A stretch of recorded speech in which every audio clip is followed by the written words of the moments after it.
Now tell me, how is it different to explain girl power to a boy versus a girl? Like, how's it different? Well, I mean, I think the first thing that we were having this conversation a little earlier, and we said, because girl power, so clearly it's a book for girls, right? But absolutely not. I mean, I think that would be a terrible mistake to think that this is a book only for girls. I think it very much is a book for our girls, but actually more for our boys. Because, and I think, look, for our boys, they're so used to seeing us always in a certain role, right? We are always cast as, even look popular culture, the way Bollywood is.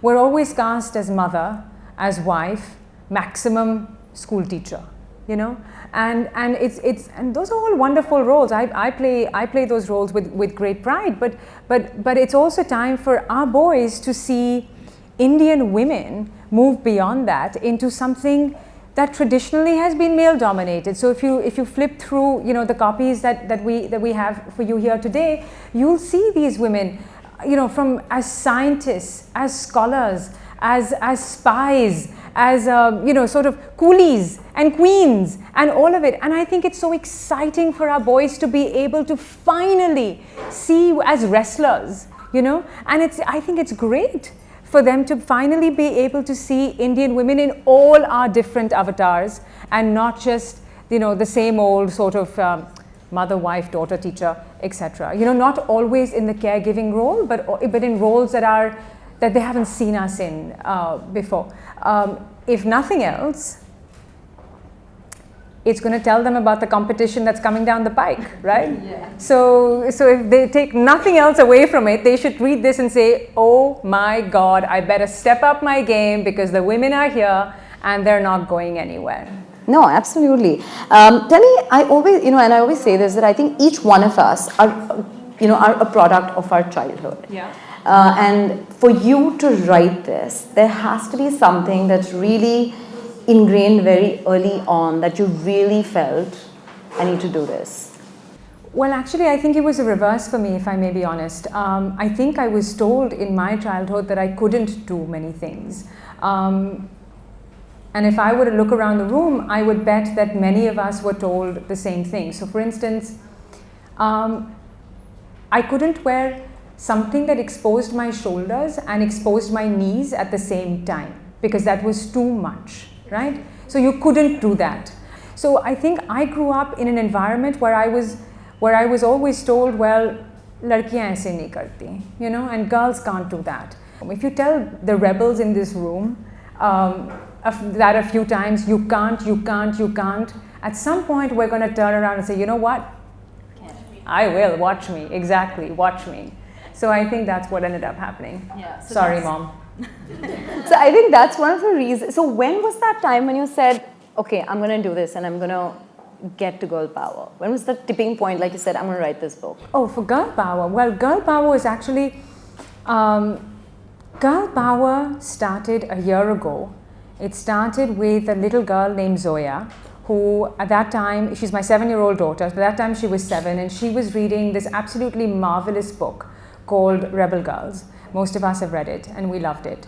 And she came to me, I remember it distinctly. It was 5:30 in the morning, which is why I also remember it distinctly. I was fast asleep and she burst in with the urgency of a 7-year-old, right? Saying, Mom, oh my God, what happened? Is everything okay? And she tells me, she says, does India only have 2 rebel girls?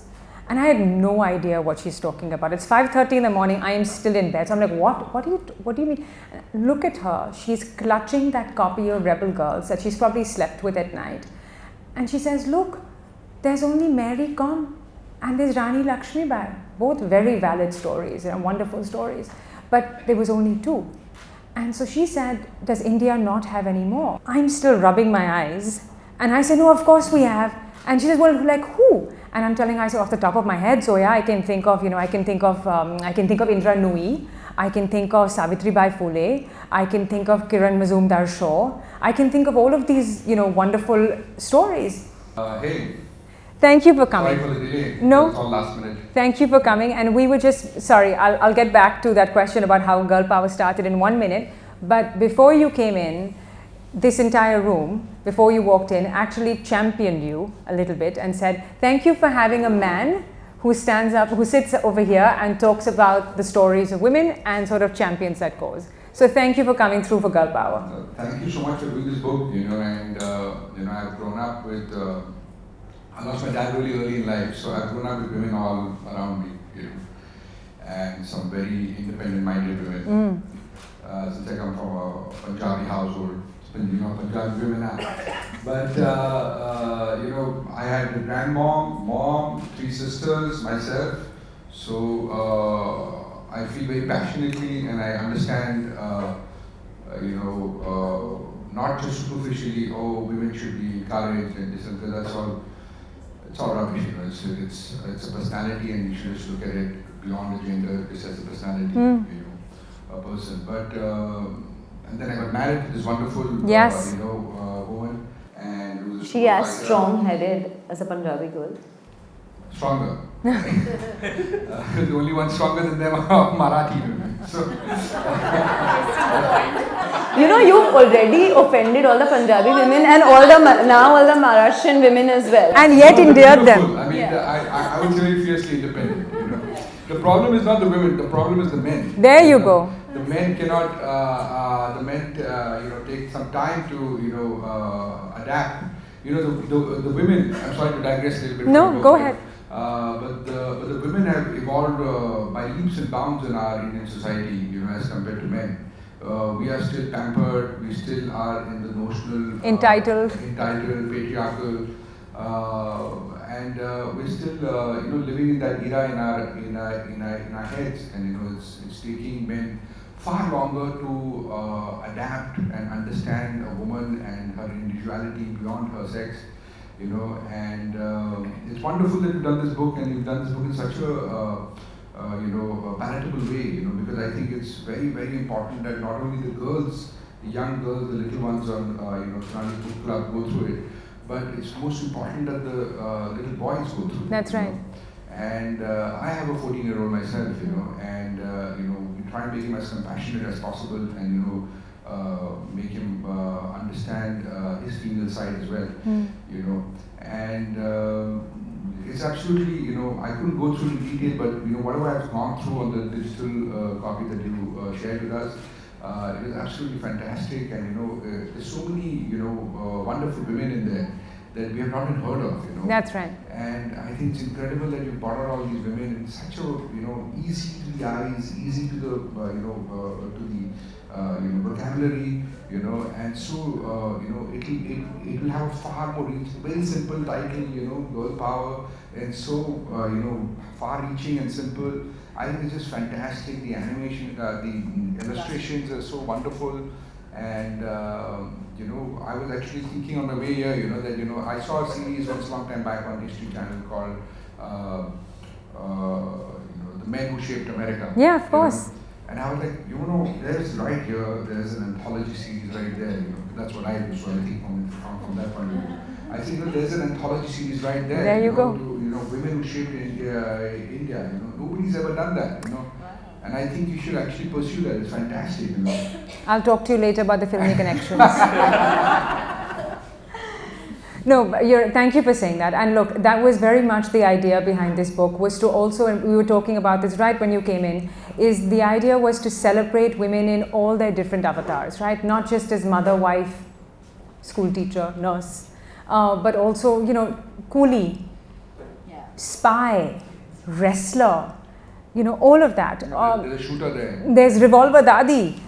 There's Revolver Dadi, who it's an incredible story. So she's now in her 80s, and we'll all see this because Bollywood's doing it. But I have to say, Girl Power discovered her before.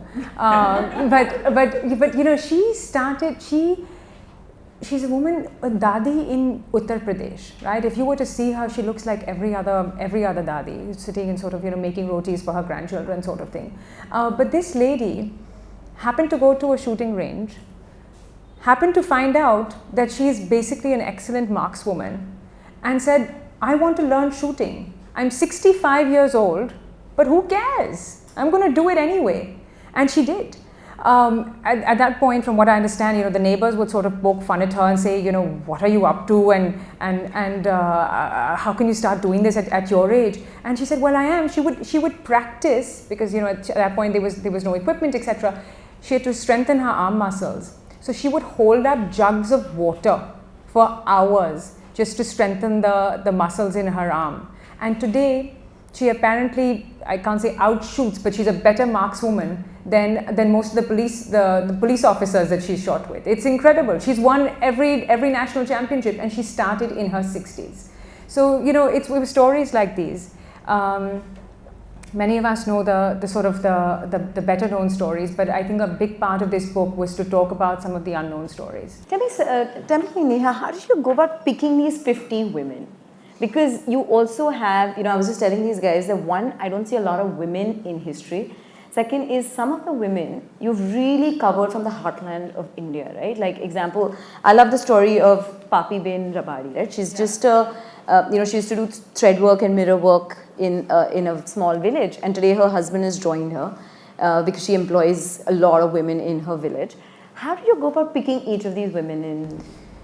So I think for me, look, and I was saying this to someone a little earlier in the conversation, having an encyclopedia of all of India's incredible women is well beyond the scope of this book. In fact, I think it's well beyond the scope of any book. So first off, let me just caveat my answer by saying that this is not an exhaustive list. It simply cannot be. But for me, I think when I was going about picking these women, it was the most fun part of the book, of the project, but also the most challenging part of the project. And for me, what I thought was, look, I don't want this to be a list of just 50 accomplished women, okay? You can, that list you can sort of dig up from anywhere. I wanted this to be a different list. I wanted this to be the rebels. I wanted this to be the mavericks. I wanted this to be the woman who said, that's a rule that's keeping me down. I'm going to smash that. And I think that was, if you had to think about a sort of almost like a condition, that was one of my sort of preconditions, is that this is not a list of just accomplished women. This is a book of rebels. This is a book of, but rebels with a cause, right? Rebels who said, I'm going to do something to make this country better. So that was one part of it. The second part of it, which the publishers in the room will understand, is that we also had to pick women that had a story that could be synthesized quite easily into just those 300 words, So I had to pick women that had that Kodak moment in their lives, where you could look at that and say, okay, I can synthesize, because all of these women, they've led very, very nuanced lives, They've lived lifetimes in this one life. And so how do you take all of those lifetimes and present it to a young reader in 250 or 300 words and still give enough context? So I think that was another thing that was another struggle, but I'm really glad about, I'm really happy with the way it turned out, was just synthesizing a lot of these lives into something that a young reader will say, hey, that's cool, I didn't know that, and I need to get that in 300 words every time. Yeah, so that was... Honestly, I feel that has happened many times, because otherwise we don't look beyond the obvious, right? We all know stories of... The other thing that I noticed, sorry to cut you in, but the other thing that I noticed, that although there's a similarity of them smashing rules and norms and being rebels, but they're all very different from each other. Yeah. The diversity. And the diversity in that whole list, is phenomenal, because you don't even repeat any warrior. Yeah. Yeah. So, or a freedom fighter, you just have one person. Thank you for noticing that. Each, milieu, if you call it. I think that's also fantastic, and it just shows the depth, that you must have gone into to actually realize that they all have a similar theme, but at the same time there should be something new in each story. Absolutely. So not just a great woman who broke rules or did maverick things, but also texture-wise they're all different from each other. Yeah. Absolutely. So how do you manage that? I think one that's testimony to the diversity of our Indian women, right, is that we have had women that I don't think I or anyone else could have managed it if we didn't have these women. But the fact is that, but if you were to do a second or a third, you'd find even more, because I feel like there is this incredible diversity in the country of women that have done these absolutely marvelously maverick things, and it's just a question of finding them. So how did I find the stories? Well, can I be honest? In the good old-fashioned way of just having those conversations. So obviously there was, many hundreds of hours of online research. I can tell you about every library in the country right now because I think I've been there. But honestly, a lot of this came with just that good old-fashioned human connection of sitting down and having a conversation like this. You're a Punjabi man. Tell me about your community. Who were the kind of women that inspired you? And maybe you'll tell me it was your grandmother. Maybe you'll tell me it was Amrita Pritam. Maybe you'll tell me something else. And it was a lot of that. And I've had those conversations over cups of chai in the most unlikely places, believe you me. So going back to that, so sometimes someone would tell me a story that wouldn't pan out factually, right? And then I couldn't include that in the book. But then they would tell me stories that did work out. So for instance, I was talking to someone from the Dalit community who said, similar kind of conversation saying, who's inspired you, or tell me something. And he says, have you heard about this woman called Dakshayani Veludhan? And in my ignorance, I hadn't. So I go back home and I look her up. Now here's a woman, she was born in 1912, so over 100 years ago. At that time in the Dalit community, you weren't allowed to cover your shoulders because you weren't allowed to cover your shoulders with cloth. You could only wear grass or beads to cover your shoulders. She tells her mom, she's a little girl at this point, she tells her mom, I'm going to go to school, covering my shoulders, and I'm going to school. Mother says, what do you mean? They'll throw sticks and stones. And she says, sure. And she did. So for 2 hours, she has to take a boat to go to school and then walk for 2 hours. She does that, covering her shoulders, goes on to school, finishes her school career. She says, I want to go on to college. She gets to college. At that time, her upper class teacher says, well, I can't teach you because, I can't teach you. And this woman stands at the doorway of her college for 3 years, becomes the first woman in the Dalit community to get a college degree, then goes on to become one of the youngest people to draft the Constitution of India. And someone like me had never heard of her. So that's an example of a phenomenal, and what's unfortunate is that many of us who, call ourselves evolved and educated have heard about phenomenal stories like the Rosa Parks of the world, right? She didn't sit down at the back of the bus. But we've had our own Rosa Parks in India, and we've just missed out, and so that's an example, Goldie, of a wonderful woman who I perhaps would not have heard about had I not had that conversation. And that came from just a good old-fashioned conversation. Did you get to meet some families? Did you get to meet the actual women? Some of the women, there's some contemporary women in there as well. Yeah. Did you get to meet them? I'm not particularly proud to say that I have met some of the women in the book, but they're all some of the stories that you've heard about. So Priyanka Chopra, or a Deepa Karmakar, or a PV Sindhu. Those are the women I have met. They're phenomenal stories, but those are the stories you already know. It is now my endeavor as part of I feel like I am married to girl power at this point. As part of my continuing marriage to girl power is to try and meet some of the women that we've profiled, who are the untold stories. So I just want to follow that up with one more question. Is that when you meet them, do you find something that is similar in all of them? I think I would.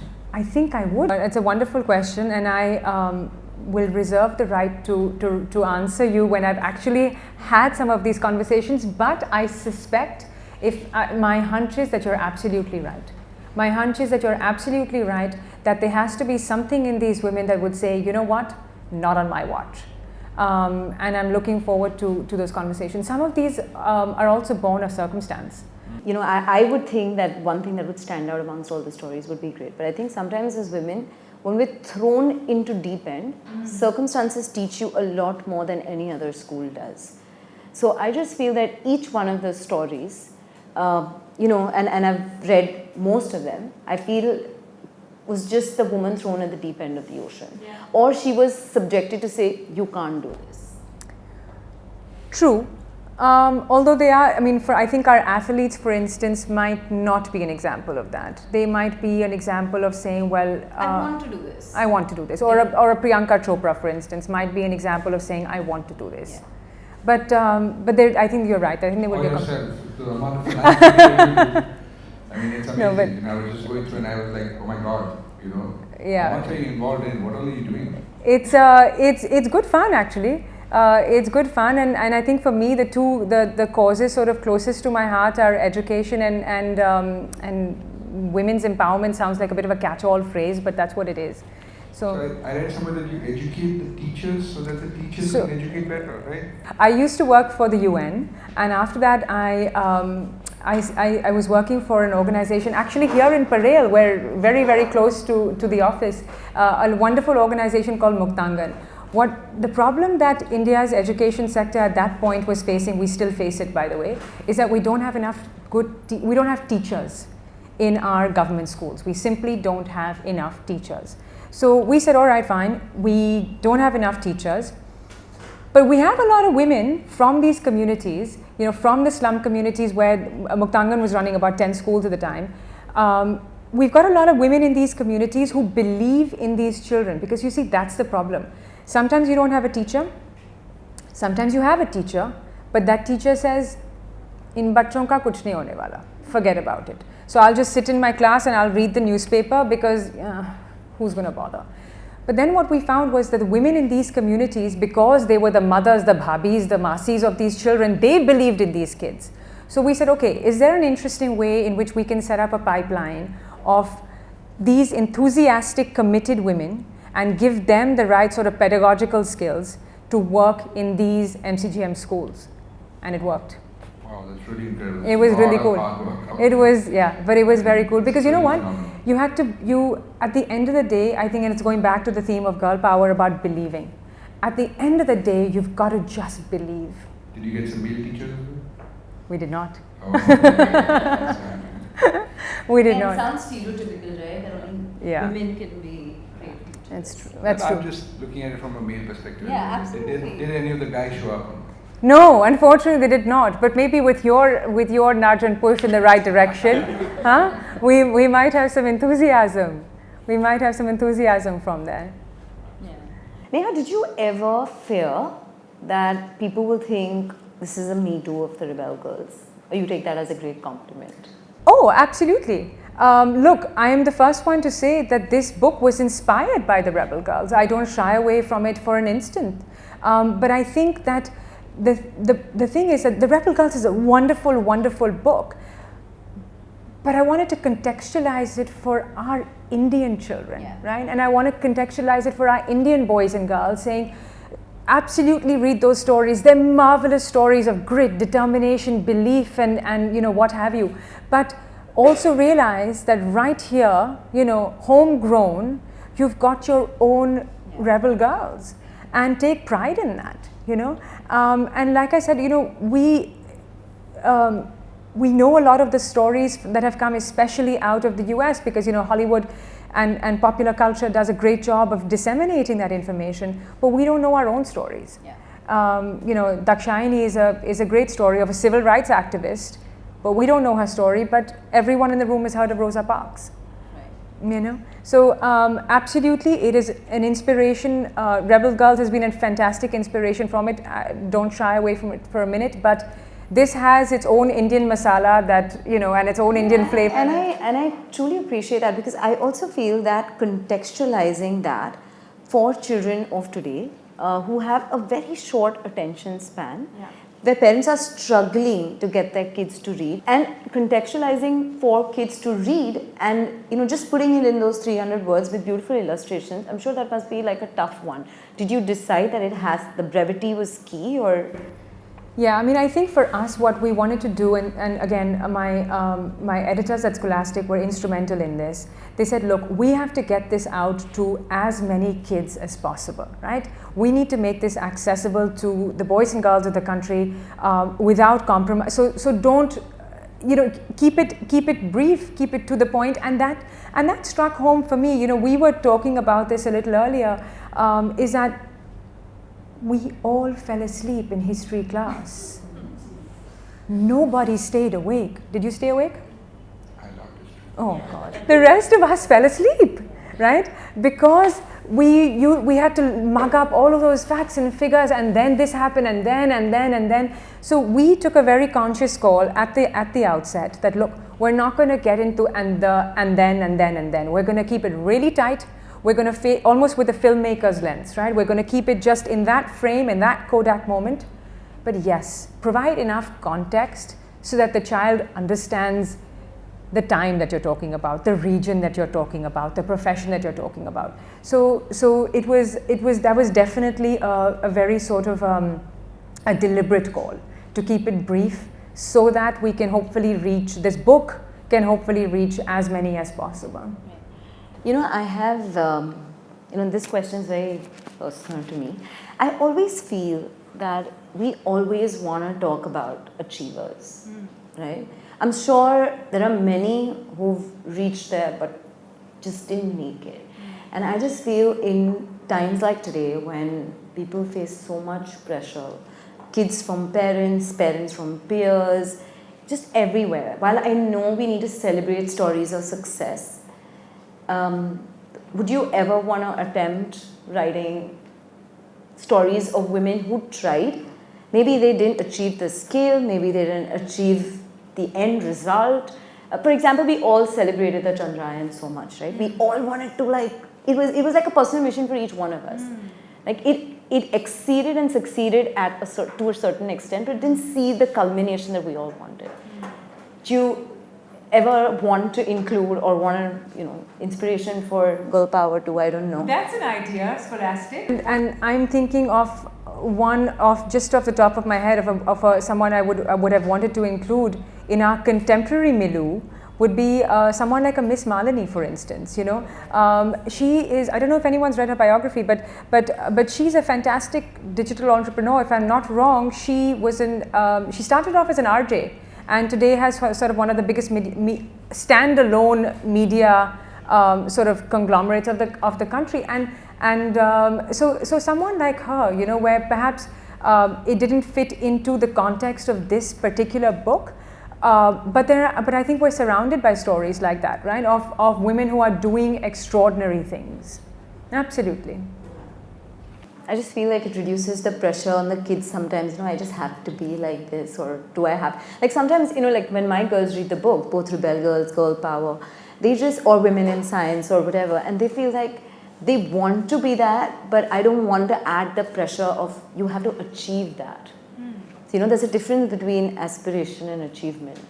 I guess if you can tell, from the failure, from the attempt, what was the success that eventually happened. Like Mangal Pandey was a failure. There you go. But it started something which you were not aware of.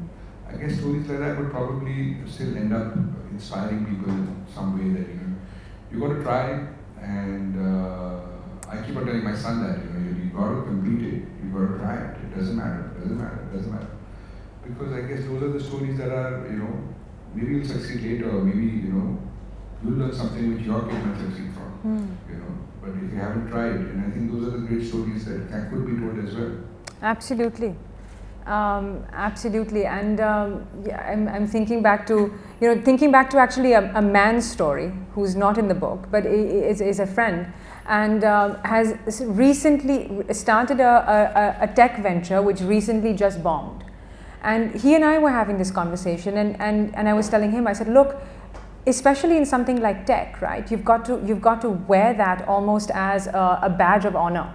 Not even a battle scar. You've got to wear that as a badge of honor, because I was reading somewhere, the guy who started PayPal, he bombed,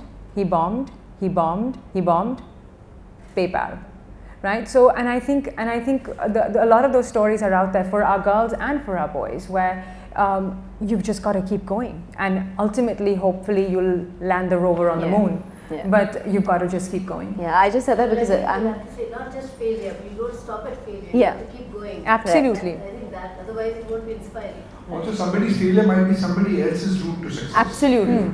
Absolutely. You know, it could have a different kind of. That's a good point. And I would say it's not failure, it's not, it's a little bit of disappointment along the way. Like I'm reading this book on startup. It's not. No, I just feel because you learn so much along the process, right? The process is equally important. Like classic, right?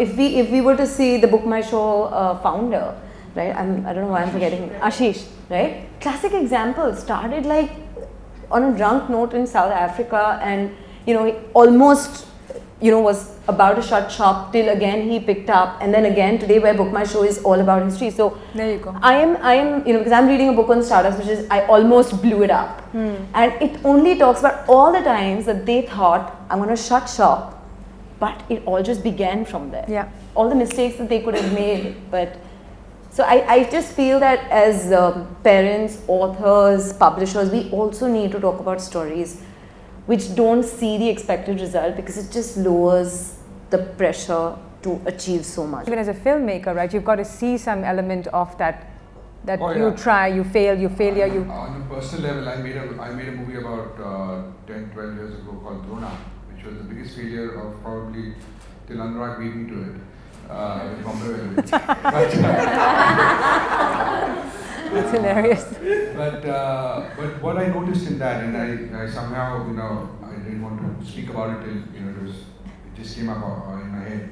But something that you mentioned is that I attempted VFX in a very major way in India, and that movie didn't work, but that gave rise to VFX pipeline. It motivated Shahrukh to make RA1. And from then on, it was a domino effect. So it wasn't my personal success, but it was a journey that started off, and then it had a ripple effect, and somebody else got motivated. Yeah, it was for good reasons or bad reasons. I can do it better, or let me not make the mistake that he made. There you go. Or she made. And it's just, you were very vocal about it. There are people, I think often we don't talk about failure. You always hear only the success. Like, example, everybody might feel like, oh, she's launched such a brilliant book, but they haven't, I always tell people this, that if you want to live their life, you've got to live their life. Right. You know what I mean? Like, you cannot have their end result or their success if you're not ready to do what they're doing. Well, also, yeah, if you want to be a concert pianist, you're going to have to learn to play the piano. So if you don't put in those hours, and I say this from a digital space, right? Like everybody says, oh, you guys are doing so well, so much up there, so much this, that. I'm like, live the life. Or example, in Malini's case, I've known her from the time that she started as an RJ, and I know the hard work that she's put in to be where she is. If we only expect results, then I think we're just overburdening ourselves. But coming back to your book, I think it's an incredible endeavor, and Thank you. I'm really looking forward to going through each and every story and trying to make sure my son goes through it.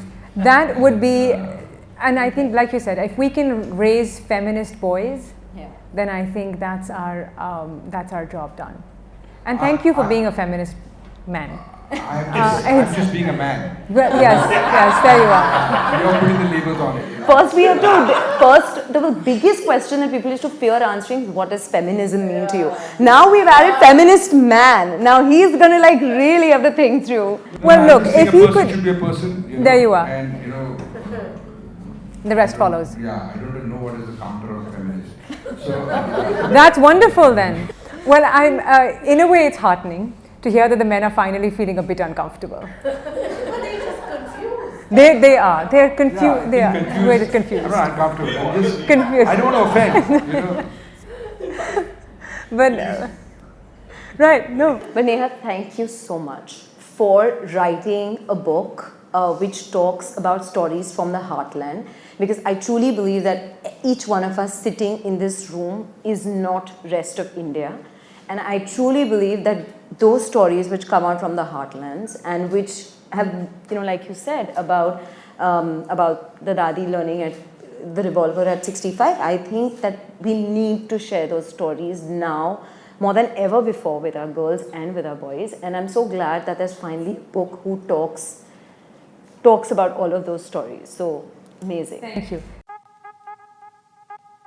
Because everyone should be feminist. Incredibly difficult. Because we grew up reading damsels in distress. None, it's fantastic. Read, you just read yourself. That's what I'd say, read yourself. Too much of the same. Endearing. That these stories needed to be told.